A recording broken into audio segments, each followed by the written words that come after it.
Hello मेरे भाइयों बहनों, कैसे हो आप सब। उम्मीद करता हूँ सब बहुत अच्छे होंगे। तो आज हमारा टॉपिक है chapter 5 class 12 differentiation.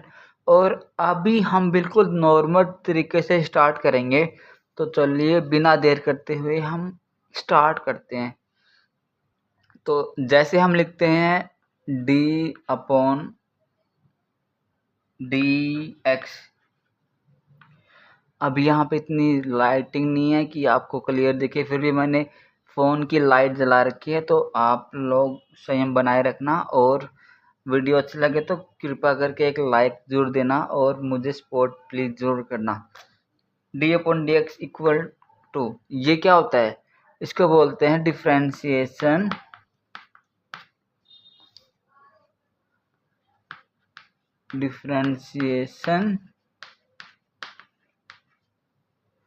With respect to x. मतलब x के रिस्पेक्ट में डिफ्रेंशिएशन करना। अगर हम डी अपॉन डी वाई लिखते हैं मतलब y के रिस्पेक्ट में डिफ्रेंशिएशन करना। जैसे कॉमन फॉर्मूला है डी अपॉन डी एक्स। इसका मतलब है कि डिफ्रेंशिएशन कर रहे हैं, किसका कर रहे हैं? x की पावर n का। और ये होता है n x n-1, मतलब पावर आगे आ जाती है, x सेम पावर में से एक कम कर दो। ठीक है। अब इसी का हम सिंपल सा एग्जांपल लेते हैं कि अगर आपको डिफ्रेंशिएशन करना है x के रिस्पेक्ट में और x की पावर 5 का करना है, तो देखो यहाँ पे x की पावर n वाला फॉर्मूला लगाएंगे तो क्या होगा? n आगे 5 आगे, x सेम, और n में से 1 माइनस कर दो, मतलब 5 में से 1 माइनस कर दो, तो ये क्या बनेगा? 5x, 5 में से 1 गया 4। ठीक है। तो अभी हमने एक फॉर्मूला किया है, अगर हम x के रिस्पेक्ट में x की पावर n का डिफरेंशिएशन करते हैं तो क्या होता है? x की पावर n-1। तो चलो अभी हम इसको साफ करते हैं और आगे हम फॉर्मूले लिखते हैं। अभी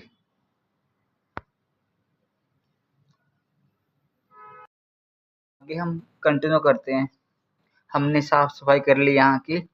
तो आपको पता है कि d अपॉन डी एक्स का मतलब होता है differentiation with respect to x। और मैंने अभी एक फॉर्मूला लिखवाया था आपको x की पावर n का, ये होता है n x की पावर n-1, n x की पावर n-1। लेकिन हमेशा बुक में ये सब लिखा होता है, लेकिन अगर इसका हम कंप्लीट फॉर्मूला देखें दोस्तों, मेरे प्यारे प्यारे भाइयों बहनों, तो वो ये होता है उसके बाद भी हम डेरिवेटिव करते हैं x का। और ये क्यों नहीं लिखा जाता? क्योंकि x का डेरिवेटिव x के रिस्पेक्ट में 1 होता है, और इसको अगर हम 1 से मल्टीप्लाई करेंगे तो सेम ही आएगा।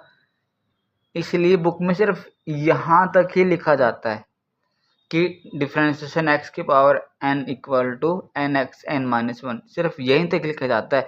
लेकिन आपको आगे भी ध्यान रखना है कि उसके बाद हम x का भी डिफ्रेंशिएशन करते हैं। लास्ट में हर बार हम x का डिफ्रेंशिएशन करेंगे।